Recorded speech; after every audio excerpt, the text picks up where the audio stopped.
the early game that they dominated. We are going to, not Towers of Doom, we're going to Battlefield of Eternity here. The map pick will be of Ace, actually. They will choose this map, so KSV Black will get first pick yet again. I think they really have to start it with... Wait, they actually picked the map this time after losing. That's right, Seems so like that's why it's red band. Some kind of plan. Let's see what the plan is here.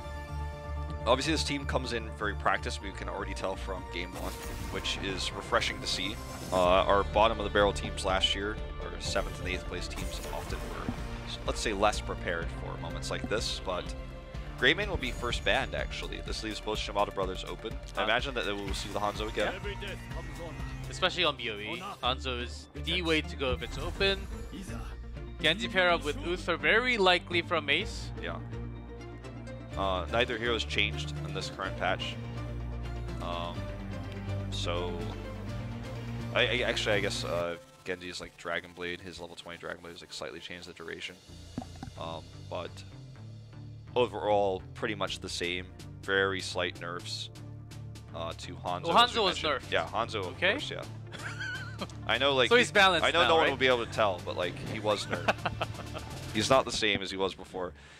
So, Uther is the obvious pick, but it's a KCB hero pool problem here. This is the first time, I think, when Uther was open, did not pair up with Genji. I think this is a KCB hero pool problem. We saw his Stukov was really practiced for the ETC Jaina comp, but he wants that Rhaegar if he can get it. His pick rate shows it.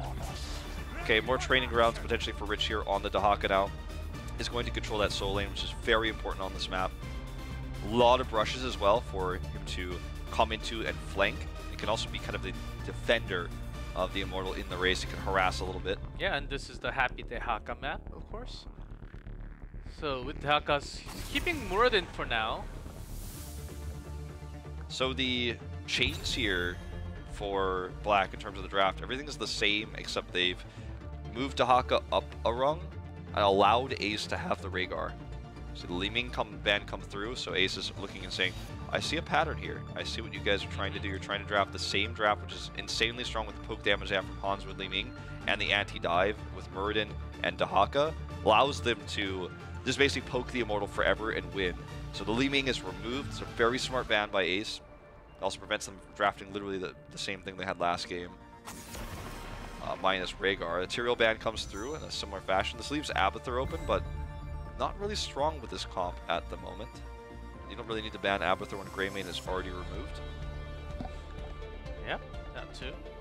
And Black also already has Dahaka open, so Ace, why not just go with the Martial that they don't really like to do? Oftentimes it was Sonya last week. They really they liked Sonya, like Gul'dan, Greymane, often so many times, but after the Poison Spear nerf, do you still go with Sonya? I think you do. So they're gonna go change a little bit because I think Sonya really went down from, especially from the Korean players' perspective of how they rate the hero. I think she's definitely weaker. Obviously, her auto attack damage was nerfed slightly as well. Yeah, by 4. I mean, it is significant, especially on a map like this where you're doing a lot of auto attacks on that Immortal, and in the matchup against Dahaka, it is going to be significant because Dahaka's got great wave clear, and you do auto the minions while you're up there. But I think that first of all, Malthael's going away soon. He will be gone forever after the next patch comes through. His nerfs are they are big, but I think it's wrong to interpret Sonya's Poison Spear nerf as a nerf to how Sonya functions. Poison Spear doesn't even always connect, and if your mindset as a pro gamer is, well, I can't get those amazing plays with Poison Spear anymore, so I don't want to pick her. Well, it's not only that, 16 nerfs of Steel, that was a bigger nerf, I think. Sure. Wow, we're going to see Ariel Parzi. Okay. Ooh. Just to finish this thought, like, I feel like Sonya, how she functions in the soul lane and what she provides there, and her ability to be a tanky front laner, sure, a little bit less so without Nerves of Steel being as potent, I think is still there. So we're going to see our first Ana here coming in as well. Double support, and Ace responds with a double support with that. Of course, Nano Martel's Q does work out greatly once he can do all the free damage, but there are some CCs and the healing amount coming out from Black. Is it going to be enough sustain? You know, I'm a little bit concerned about Hanzo here because it's going to be very difficult to kill Hanzo if it's Palm and Aegis, which very likely will be. But if anything goes wrong or those heroics are already on cooldown, Malthael plus Genji getting onto Hanzo, with the front line being Dahaka and Murden, which Malthael is going to enjoy doing percentage-based damage to. I think that the draft of Ace here is much stronger than the last one. But you have to remember the caveat.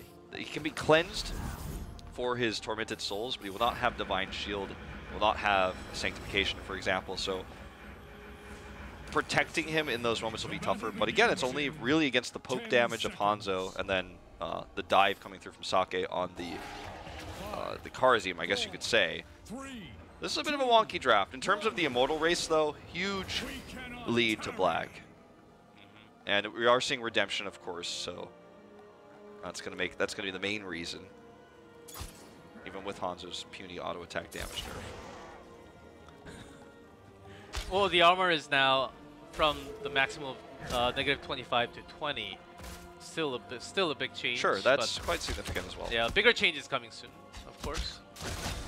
But we will be having this Hanzo for this weekend and next weekend. Sake just looking for a potential pick. Oh, look at this. This is a little bit sexy.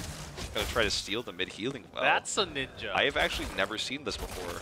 This is actually really cool. So Rush, this is part of the strat, clearly. Ping's come through. He hasn't finished it, but he will be able to get it later.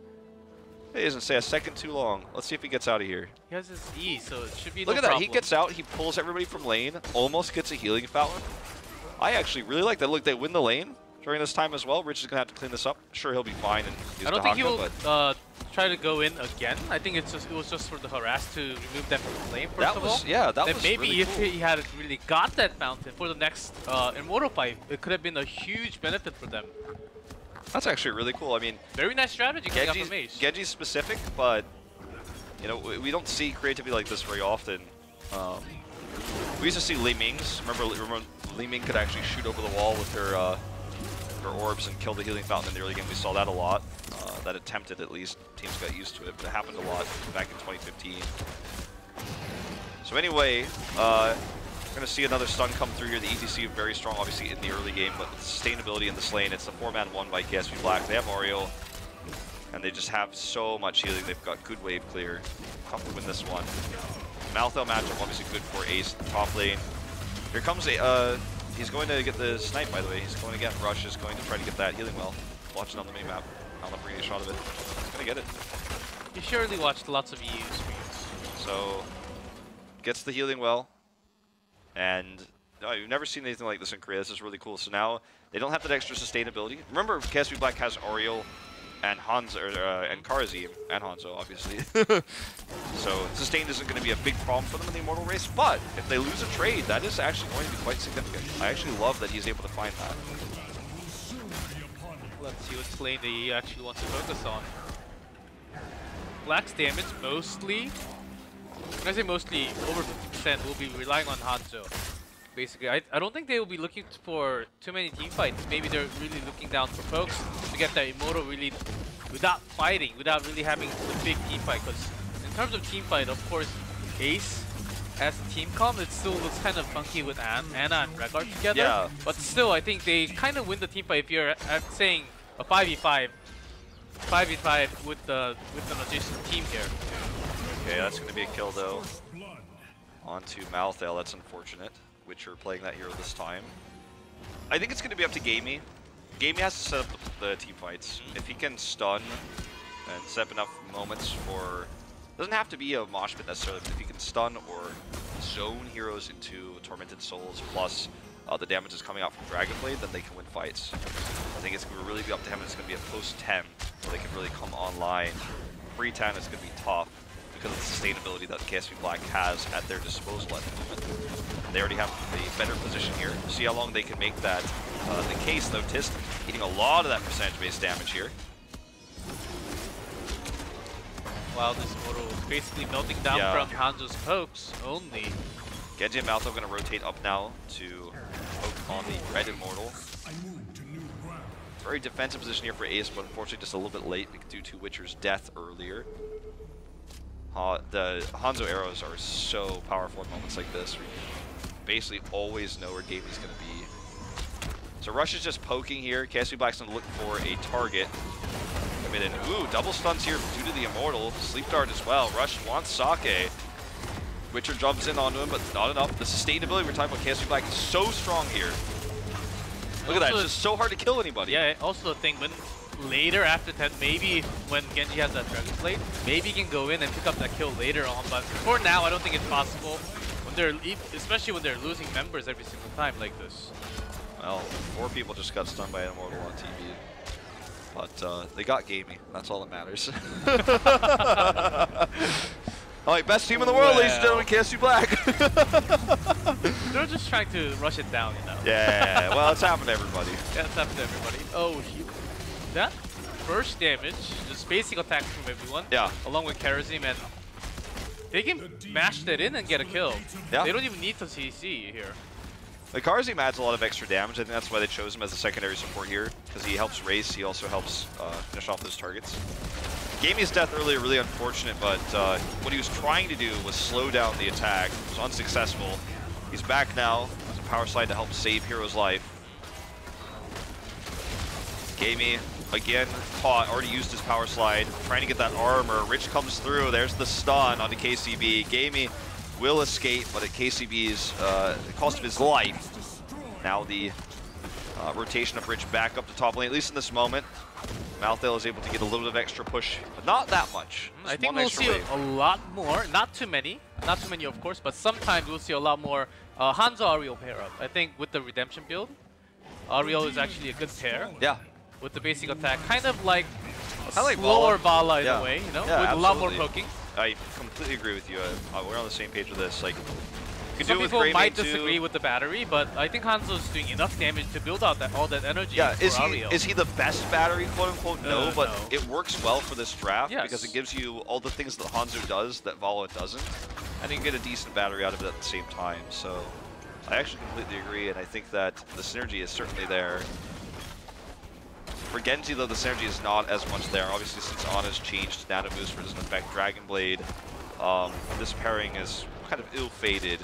And Rhaegar doesn't have any burst targets besides the Malthael, who's still not that, you know, he's not that tanky. And then ETC, but ETC, if you're using an Ancestral on him, then They hit 10 Rhaegar? and they're going in. Let's see if they have overcommitted too far. Going on to Ana for the defense game. He's trying to buy time with healing. Is it interesting to you that was a good retreat by Ace? So isn't it interesting to you that KCB is not on the Rhaegar here, given that he is the Rhaegar main of the team? Oh, I guess maybe Ana's kind of a niche pick for him too, but I think it hurts the team overall that their best Rhaegar player is not playing Rhaegar in this case. Well, their best Rhaegar does not mean he is the best Rhaegar, so I think they can actually change that up a little bit. This is like the funniest Merc camp push to like, oh, only 3 minions in this wave, but we are going to escort them and get this wall. Just trying to maximize their level 10 advantage. Doesn't really do much of anything, doesn't even get that kind of Well, they have 3 more seconds, so might as well use that time to do some damage. Yeah. Do more siege damage. And nothing unusual. 7-sided actually, no palm, because maybe they think Crystal Aegis is enough to save Hanzo. Yeah, I mean, if he's being palmed and Crystal Aegis in one fight, then like he's doing no damage, they probably lost the fight. That is true. Because both of those are stasises. I guess the 7-sided could be really good with the arrow as well. So you can, you know, if you isolate just one target, like Gamey, for example, lock him down, and then do the 7-sided damage. Obviously, there's going to be Nano Boost here. We'll see how well it works for Witcher. He's definitely going to be the target. Can't imagine they try to get sick value out of ETC, Nano Boost. Yep. Try and get the extra, you know, get the extra stuns in there. Get one more, you know. Missed tongue grab there by Rich. Lucky moment for Rush. Would have been pulled right into that stun. Yeah. Nano Tormented Soul. Ace. For Team Ace, they have to land that on every single time. He's going to play, he's going to press in Q a little bit. Yeah, Q. Just smash that Q. Press it 100 times a second. That's exactly what he has to do. But if he gets dragged or any CC from Black, he can still die like that. Ace kind of finagled their way into a defensive control of this Immortal that doesn't mean anything when they can't capitalize on it. Ooh, They're going to see a sleep. Hanzo. Well played here, resets cut, and here comes the Tormented Souls, nano boosted. That's the first pick here for Ace. Tis, excuse me, does not get interrupted with his Dwarf Toss. Meanwhile, Rich is trying to finish it, sneaks through and gets it. So Black loses a member here. That was perfect scenario, by the way. Best case scenario for Ace, and they were still unable to take the Immortal back. And Rich actually looks like he will get out. Tries to get a pick! Nearly. Sake wants it, not gonna happen. Just the mechanical skill of this team, showcased every time. Rich, whenever he even, it seems like it's a dangerous spot for Rich. He's so chill. He can actually make those kind of decisions to turn things around. One of the best players in the world, of course. They're diving in his 4v5. Hanzo's coming now. Has that battery onto Hanzo now. That there's Q. There's drag onto Ancestral, does not connect. Ancestral a little bit late, and that might actually be the pick that wins the game for KSV Black, formerly MVP Black here, as they push forward. Walls down, Rich going for the side wall so they could actually be in grab range of his opponents first and faster. Really appreciate that. Witcher's target, stunned. Ancestral will connect this time, but you know, what's the play now? The keep is under attack. The Immortal's still alive. Already used, you know, the Ancestral, so they get fight to be tough. We're looking for the mosh pit. It was only gonna grab the Haka, so not gonna commit too far. The Haka is already at the bottom lane, not really missing too much minions at the bottom. I like this, knowing the Haka's bottom, they have vision, they're gonna invade this. If Black actually committed, it would be a huge mistake. Seven-sided. That was a great disengage, 7-sided on a fairly low cooldown. That was well played by Black. But still, if Black had committed there, Ace wins the fight and actually can come back into this game because they saved the keep. Looks like instead they're going to have Tist backdoor the keep. See it on the minimap, Tist is going to go in there and steal it. Turns around though. Yeah, they're going to backdoor it. As you can see off screen on the minimap. So keep will go down. Hanzo can clear this wave pretty easily by himself and along with Ariel just for the save. They're actually coming in around the map. Yeah, Ace needs to be careful. I think they fell into this trap. Isolation missed, but drag onto ECC may be enough. No 7-sided actually survives all that damage. Used early too, so no cleanse mosh potential here. Very easily interrupted. Okay, another tongue grab misses here for Rich. Would have been a huge pick potential. KSV Black's just going to back away here, knowing they got cleanse. They need to do more than that. They've got a keep advantage, so the longer Immortal fight will go to them based on the top lane pressure. So Ace is rotating left here, but they don't have the advantage in terms of position. They're going to have this Merc pressure to deal with in the top lane as well. No global, no great wave clear here to clear that. Look at what Rich is doing too. He's setting up the top lane. So the Merc camp counterwise isn't going to do as much. Game hyper aggressive here. KSV Black respects it. Backs away. They do it 13. I think this may be their last chance back into the game. There's a drag on the Witcher. Ace check into the stun. Not following damage. He'd be so low with that 7-sided. Rich off screen here. Fairly healthy. Didn't really take that much damage. He had gotten the double stun there from the Immortal. That would have been amazing. The race. It is going to be a race for now. Obviously, we will have halftime with a 1K lead for KSV Black. But the problem is, how can they win when 2 catapults, Tiger Dude's pushing, man. Shaman camp is real. And Ace is going to try to capitalize on this moment with Genji coming back over, but KSV Black already has a better positioning. One thing they know is that Rich is bot. Maybe that's how they try to win this fight. They've got to be decisive. They've got to do this now. The core is in picture-in-picture. It's going to be fine for now. It's going to be under attack, but it will be fine unless before the catapult actually comes in. Yeah, like in 2 minutes time, we'll take a look at that. But okay, here comes the dragon to 7-sided. So well played. Power slide was dragged right off by Ridge. They predicted this. Witcher going to go for a desperate fight here with Nano Boost. Gets the Ancestral. Does a lot of damage, but it's just desperation here. Dragon Blade as well. Not going to do too much. Stasis, well placed. Rush gets the pick. Can he do more? He's still alive. Witcher trying to heal up here, but he got left behind by alive, the Genji. but the sustain was nowhere close. Anna died already. Rhaegar already dead right after the Ancestral, and Genji was also low on mana. Yeah, the kill he got was Hanzo, but if the tank's been dead, he might have been able to clean up, but he had no sustain. The rest of the members of KSV Black did. This is going to be a 12k shielded Immortal, and with the already pushed lane, with the composition that KSV Black has, they're going to look to push to win with this. Ace clears Catapult's top, so there's not going to be any secondary pressure in this case when the Immortals start working on this key. Not a lot of siege from Black, only the Hanzo. Because Gaming was picked, because he didn't get to do that attempted mosh, but he still has mosh. So that is going to be a big factor here. But no Dragon Blade.